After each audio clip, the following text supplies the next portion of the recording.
Chapter 2. The Pool of Tears. "Curiouser and curiouser," said Alice. She was very surprised, and for a minute she forgot how to speak good English. "I shall be as tall as a house in a minute," she said. She tried to look down at her feet and could only just see them. "Goodbye, feet," she called. "Who will put on your shoes now?" "Oh dear, what nonsense I'm talking." Just then, her head hit the ceiling of the room. She was now about 3 high. Quickly, she took the little gold key from the table and hurried to the garden door. Poor Alice! She lay on the floor and looked into the garden with one eye. She could not even put her head through the door. She began to cry again, and went on crying and crying. The tears ran down her face, and soon there was a large pool of water all around her on the floor. Suddenly, she heard a voice, and she stopped crying to listen.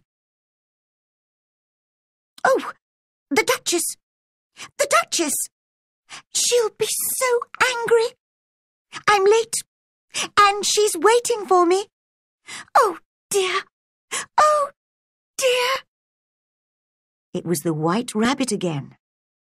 He was hurrying down the long room with some white gloves in one hand and a large fan in the other hand.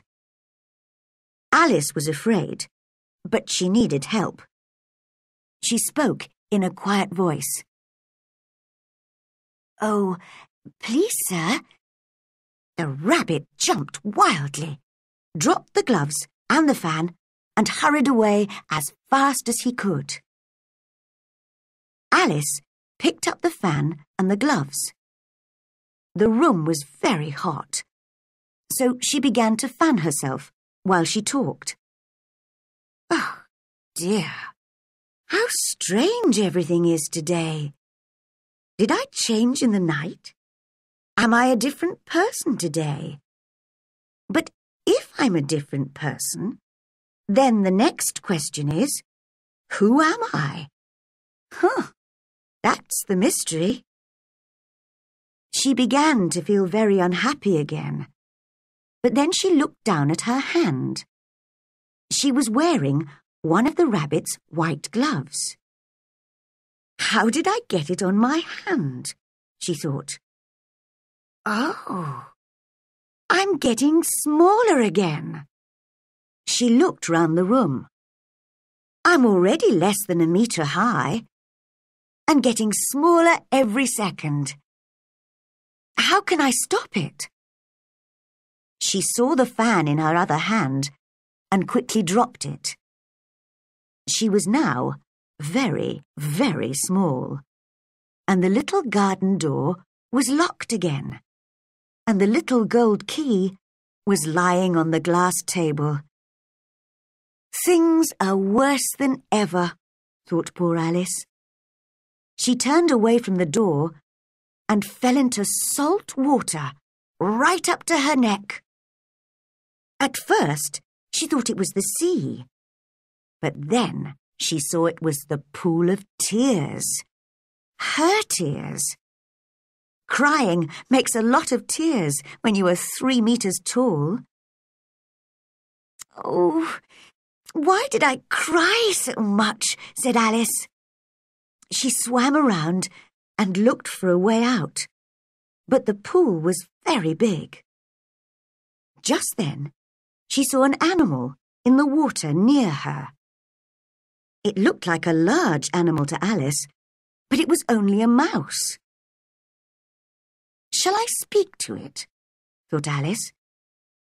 "Everything's very strange down here, so perhaps a mouse can talk." So she began. "Oh, Mouse, do you know the way out of this pool? I'm very tired of swimming. Oh, Mouse." Alice did not know if this was the right way to speak to a mouse, but she wanted to be polite.